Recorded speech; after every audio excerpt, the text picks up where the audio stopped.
1 kilometre का budget मंजूर होगा तो अगला भी होगा। ये पूर्व की सरकारों की तरह नहीं है जहां कई वर्षों तक मुझे ये उठाना पड़ा और उस समय यूपीए की सरकार में इस पर कोई काम नहीं होता था।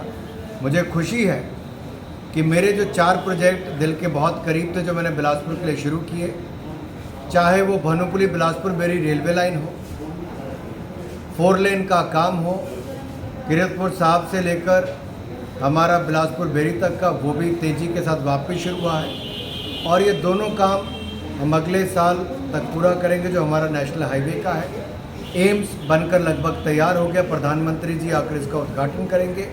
और जो हाइड्रो इंजीनियरिंग कॉलेज जिसके लिए 75 करोड़ रुपये मैंने उस समय दिलाने का काम किया था एनएचपीसी और एनटीपीसी से, वो भी बनकर तैयार हुआ, बहुत शानदार कॉलेज बनकर तैयार।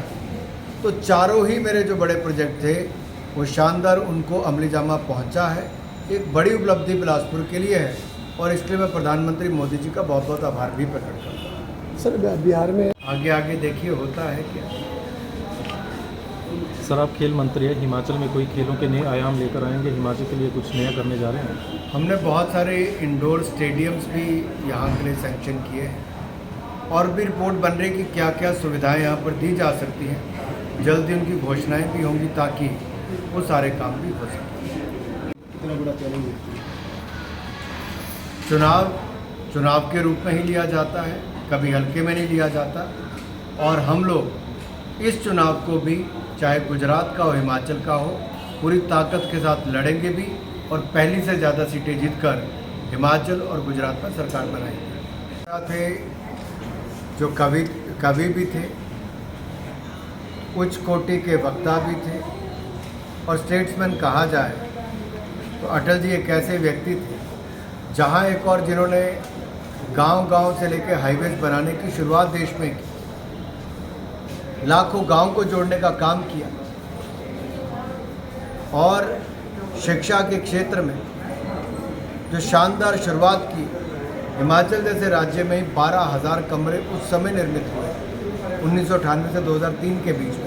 तो आप कल्पना कीजिए कि देश में कितने लाखों बने होंगे।